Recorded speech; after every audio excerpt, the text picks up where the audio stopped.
Fargo. I'm with the Bureau of Change, and the first thing is they told me I could ask you about notepads because I forgot mine, and I'm supposed to bring them for everyone, and I totally just forgot. What is in the bag? Oh, this? Well, do you have notepads? The bag. Oh, okay. So this is our security animal, and this is what we bring. So we have to just check out the space before we get started because we need to know if there's anything a little funky, like not what we were expecting. So is that, can I go ahead? I'm just gonna go ahead. Let's see. Is that? Oh my gosh. That's it, isn't it? Is this the blue line? Is that the blue line? Yeah, it's okay. It's okay. Just, we're gonna do it real quick. Cause you know,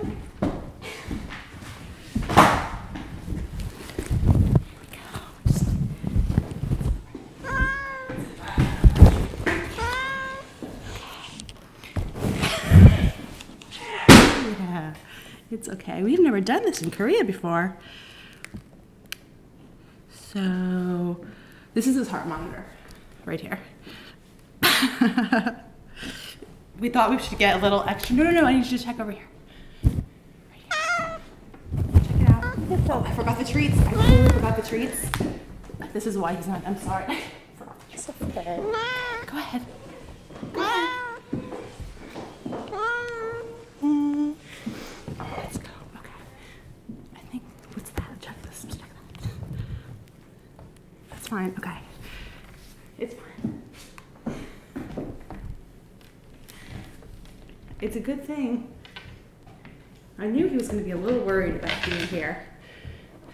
But it seems like we don't have anything happening yet.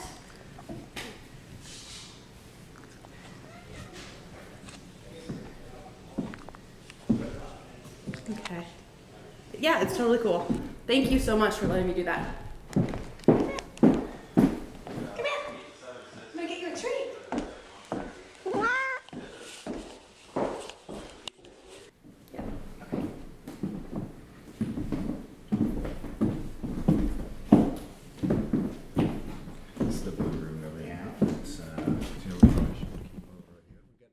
It's always a pleasure to see you at these diplomatic outings. And you know, it's always something I've been thinking was important that we have a sit down in some sort of brightly lit room.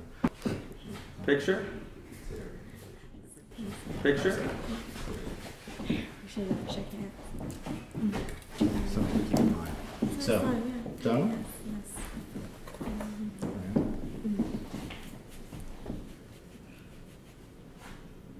Okay. Very nice. Thank you. Yeah, always a pleasure.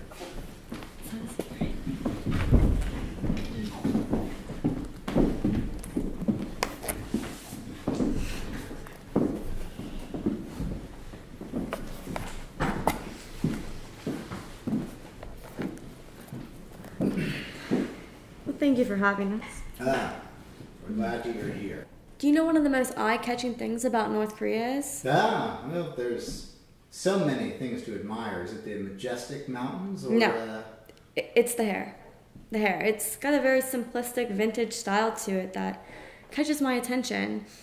But there is one little thing. It's not a big deal or anything, but I was thinking about it. Well, tell me more.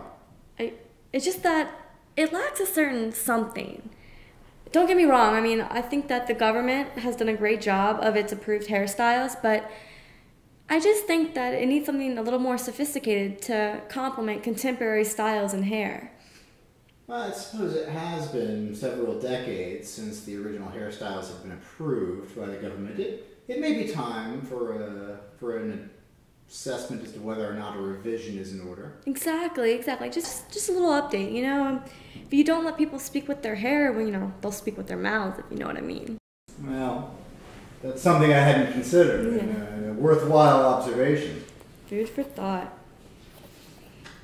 Speaking of food, lunch has arrived. Wonderful. I took the liberty of getting some Popeye's fried chicken. Popeyes. Is that like the Kentucky style of chicken, the Kentucky Fried Chicken? They call it KFC now. I don't think they want you to know that what you're eating is fried chicken. Sorry. Thank you.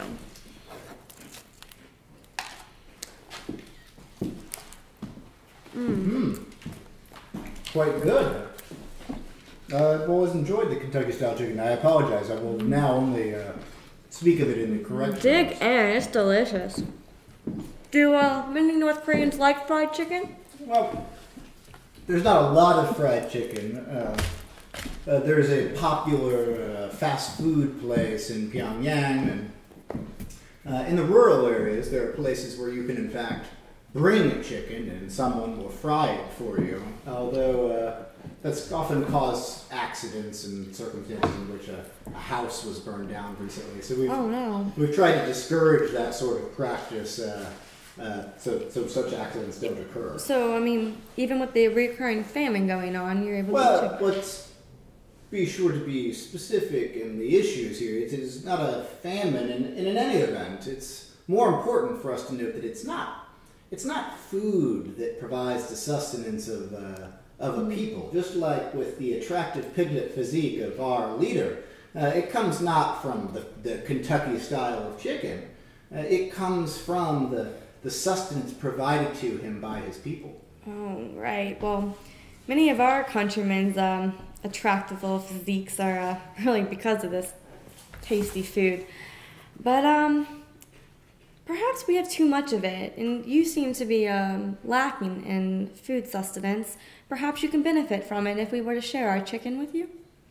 We'd be interested in hearing about food aid programs you have in Yes, mind. I mean, the food rations you all receive is very low. Meanwhile, the U.S. has a waste of about, I think it's the largest component of all our trash is food. So how do you feel about food trash? I mean, recycled food. Recycle. Recycled food. I mean, we have surplus, and Well, I appreciate your fried chicken ideas. Something to consider. But we have more pressing issues that we need to discuss. Things like weapons. indeed we do. There have been substantial weapons issues that are relevant to both of our states. And first, I want to be sure to express the condolences of our leader in relationship to the shooting that occurred in Newtown, Connecticut. It was just tragic. And of course, there's obviously the shootings that occurred in schools in Pittsburgh just a couple weeks ago, and the shooting in Georgia, and then obviously there was the shooting of the math teacher in Nevada recently. There's so many. It's easy. Thank to you. She's Is upset. everything all right? She's just upset. Thank you. It is so tragic. It really makes me worry about the world. Well, I'm sorry regarding your security person. I'm sure that with so many guns that nearly all Americans have been touched by gun violence or been shot at themselves. But it seems like you would have to understand that the more guns there are, the more gun violence there is. Oh yeah, there's a lot of guns. And so we thought that perhaps we could help in relationship to this. I saw a study recently in which it seems that there's 89 guns for every 100 people in the United States. Probably. That's a tremendous amount of guns. Do you have any idea how many guns there are per every 100 people in North Korea? Maybe a half of that, maybe? No, lower. I never did win the lottery. I'm not good with guessing numbers. Well, it's 0.5. Oh. 0.5 guns per person, per 100 people in North Korea. So that would mean that if you were going to try and find a gun in the United States, you might need to go to 2 people. Maybe. If you need to find a gun in North Korea, you would have to go to 200. Now, perhaps there's something we can deal with in the relationship. Well, let me just say that it's probably true. However, I mean, Americans like to hunt and stuff, and we like to protect our property. Guns are just security. No, I'm sure. Security from all of the people with the guns. Probably, but I mean, okay, since North Korea seems to be lacking in guns and always wanting guns, maybe we can do some kind of a business deal. I wouldn't say we always want guns, but I would say that there's a flood of guns and that you probably seem interested in getting rid of some of them, and we are willing to absorb some of that gun issue within our own borders in order to protect your people. Oh, thank you. We're glad you care about us. That's new news. Perhaps fewer guns in your country will lead to fewer burglaries as well, and then that would mean to you that you could incarcerate fewer people. Probably. Maybe we do need lesser guns, but the U.S. legal system, it's not about incarceration or jails. It's about justice. Justice. Yeah, justice. Justice, it's a term that I don't think your country is very familiar with. What our country does not lack is the concept of teamwork, a concept that seems to often elude your people quite frequently. Have you ever seen the awe-inspiring mass games we put on each year? We call our mass games football. But nevertheless, we're living in a revolutionary time right now. The digital era, it means a new type of crime, web criminals. Well, I can tell you, none of those web criminals will break into North Korean websites. We've been able to figure out a way in which we can both punish and protect simultaneously by the creation of digital labor camps. Wow, that's a curious idea. It's one of the many cutting-edge ideas that our founders are well known for. Hey, Kim's book about theory of cinematic arts is the shit. Just to let y'all know. You see, the influence of our leaders is right here in our room. Oh, wow. Good point. They've always been people who are looking at ideas in new and interesting ways. But I can tell you, the digital economy feels just very much within our grasp. And these digital labor camps, I think, are going to help augment our economy to add to the traditional strengths we have in manufacturing. Yes, I think you're definitely destined to make economic progress through your digital labor camps. And don't forget your exports of those flattering, fantastic, dictatorial statues. Well, I tell you, it is clear that our leaders just truly inspire our craftsmen to make such wonderful portraits and statues.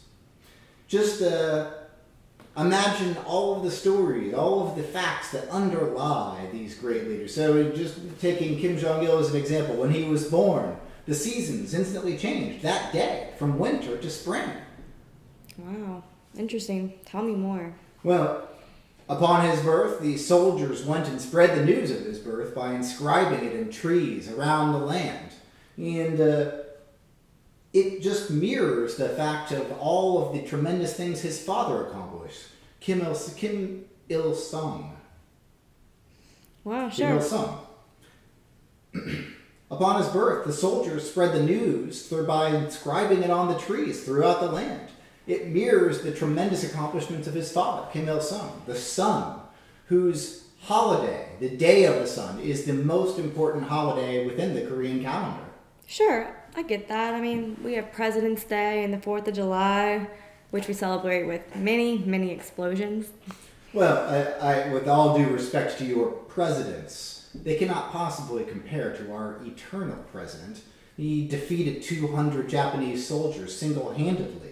He also is so important to us that we changed our very calendar to recognize only a world before Kim Il-sung and a world after. So for you, it may be the year 2013, but for us, it's the year 101. Well, no, okay.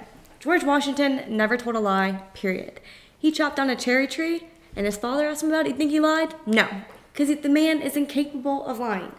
He even skipped a silver dollar across the entire river next to the Mount Vernon. Ah, an honest man with a cherry tree.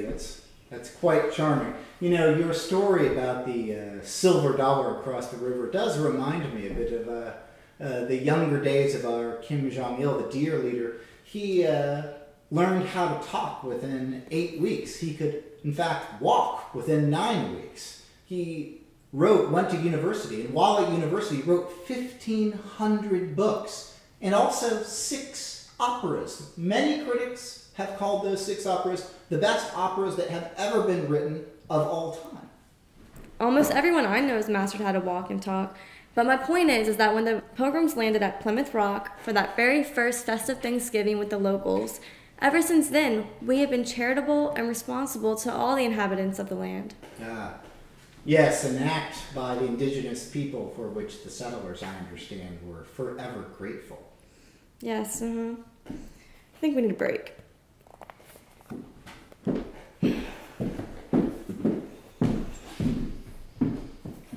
Grateful in the sense that they then slaughter them and get them infected with their diseases, then take their land. If that's what grateful means to them, we need to be especially careful. An eternal president? The guy's dead.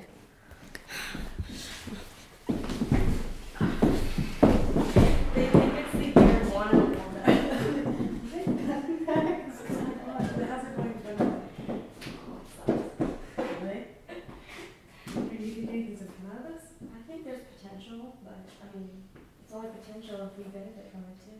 Yeah. They're a that's little true. crazy, to say the least. I wonder what they think about us. Okay, now what?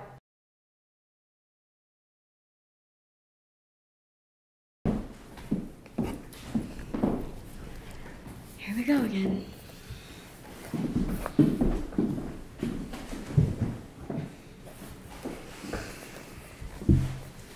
I hope you enjoyed your break and it gave us the time to think further about the negotiations we've undertaken. Indeed it did, thank you. I did not mean to denigrate your great and dear leaders. My apologies. It's fine, it's fine. I mean, the past can't be undone. It's the future that we need to focus on.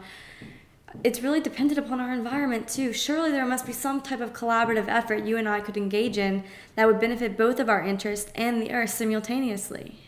I'm sure we could figure out something, and I believe these talks have been promising already. One project I would be interested in sharing with you is that of our floating city.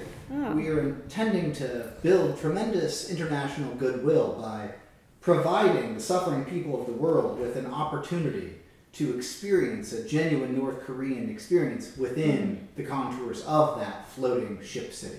Oh, and how will those plans help the nation's people? Well, our floating city, which we're calling Friends of Korea, will Okay. travel the world and pick up suffering peoples in places like Somalia, in Detroit, and bring them to the humanitarian environment that we enjoy here in Korea so they can experience that themselves. Oh, well, so will the people of North Korea be allowed on this ship? Of course not. They would have no need for such a ship. Obviously, this is a ship that's intended to cater to those suffering individuals. And obviously our people themselves get the opportunity to live in a communitarian environment, so there would be no need for them to join. Well, that would kind of make our negotiations unnecessary, but still, there seems to be a couple of things that maybe we could both benefit from. We'll see.